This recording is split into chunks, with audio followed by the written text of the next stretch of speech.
So hi everybody, welcome to another Tea Break Talk with Cerebra.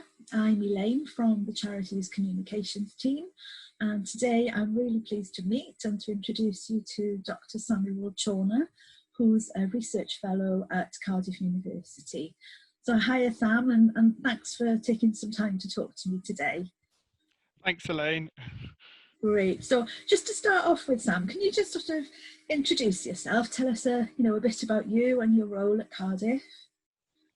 Yeah, so I work as a research fellow, and my research focuses on the development of children with genetic conditions, looking at their mental health, their behaviour, and right from kind of early development right into the teenage years.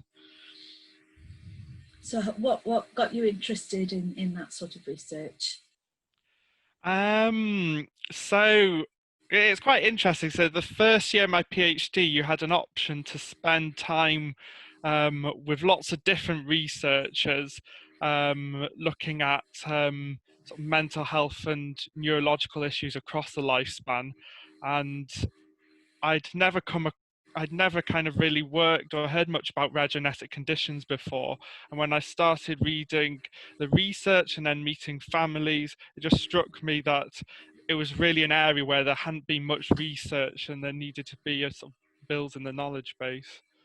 And it was from that I then did my whole PhD. So yeah, it was great that I had that experience. Yeah, so it's become a real passion for you then, really. Yeah. Brilliant. And today, really, we were going to have a chat about some research that you've recently been doing, or been doing for a while, into autism and genetic conditions. Is that right? Yeah. Yeah.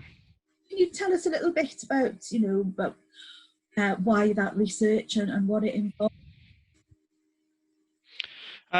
So we're really interested in doing a detailed research study into autism and genetic conditions, because we met many families with children with genetic conditions, and often there'd be lots of queries. Does my child have autism? Are they are they on the spectrum? And sometimes clinicians were finding it difficult to diagnose autism in rare genetic conditions. So we really wanted to do a detailed study to look at the full kind of range of clinical symptoms seen in individuals with genetic conditions, so we could gain a better understanding of their autism profile. And so from this, we started doing autism assessments, and we used the Autism Diagnostic Interview Revised, which it's quite a long interview, about 3 hours, and we asked the parent to think back to when their child was 4 to 5, and we'd ask people to get out the little red child development books and I old remember photos. those, yeah. Yeah, so no, quite a lot of people enjoyed thinking back to those years, and like thinking to like birthday parties when a child was little. And then we'd ask about sort of language development and social development, but also about repetitive behaviors or interests. And so we did this with families in the UK who had a child with one of 4 genetic conditions. So we focused on 22q deletion, 22q duplication, 16p deletion, and 16p duplication. And the reason we focus on these is because at the time these were genetic conditions that were starting to come through medical genetic clinics and being diagnosed perhaps more often than some others.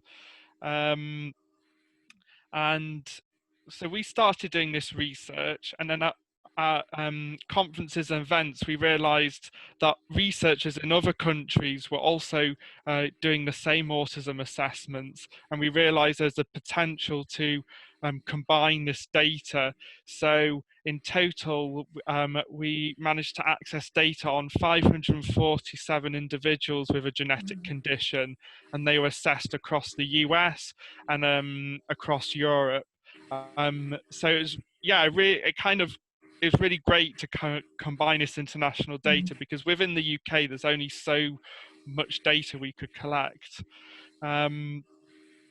And through this, we were able to look at the prevalence of autism in the different genetic conditions, and it ranged from around 23% to 58%, depending on the genetic condition. And this is much higher than the rate of autism in the general population. That's typically around 1%. So it confirmed that there's children with these genetic conditions, they have a high need for autism support. It's really The next thing, yeah. That's a very high proportion. Yeah, and clinically, it means, if anything, children with genetic conditions should perhaps be referred more prioritized for autism diagnostic testing. But in fact, families in the UK had a range of experiences, and some said, their clinician said you can't have a genetic condition and autism, whereas in fact that's not correct. And we're finding high rates of autism in this patient group. That's really important for families, isn't it? Mm. To have that, to spread that knowledge really of the likelihood of autism. And I think it's not that clinicians are meaning to do anything wrong, but there's not always integration between autism support services and medical genetic clinics, which is often the sort of first service that families with a genetic condition access. Great. So these research findings are literally sort of hot off the press, aren't they? I know that you're planning to release these now. Yeah, so it'll be published in the American Journal of Psychiatry later this month, and we hope this is a real opportunity to engage psychiatrists across the world about rare genetic conditions, because it's often something that's not covered a lot within their training. So is that the hope then, that the impact of this research will be to affect how services are ultimately, or diagnostic testing is delivered to families? Yes, and another thing we found that's sort of clinically important is those who didn't meet the autism diagnosis cutoff, we still found many of those individuals still experienced clinical problems, perhaps in just one area of the autism spectrum, such as social difficulties or just communication difficulties. And so they met the kind of clinical cutoffs on our measure, but they wouldn't get an autism diagnosis. And this reflects what we hear a lot from parents. They're told, oh, your child has, a few symptoms, but unfortunately they won't get a diagnosis and they can't access the support out there for individuals with autism. And it means a lot of families fall through the net in terms of accessing support. So, as you say, raising this awareness is really important. Yeah. Fantastic. So if people want to find out a little bit more about this study, Sam, is there anywhere they can go to have a look or get in touch with anybody? Yeah, so there's the Cardiff University website, and I can send the link across. And we've also developed a kind of infographic to summarize the research, and I can share that with you afterwards as well. Fantastic, and we'll certainly put it up on the website and share it through our social media. So it's been really lovely to chat with you, Sam, to find out about that. And dare I ask, what's next?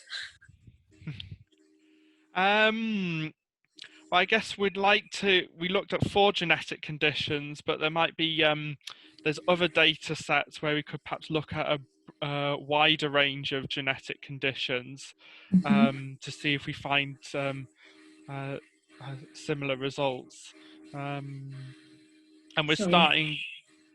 we're also continuing. Now we've establish these links with different international groups.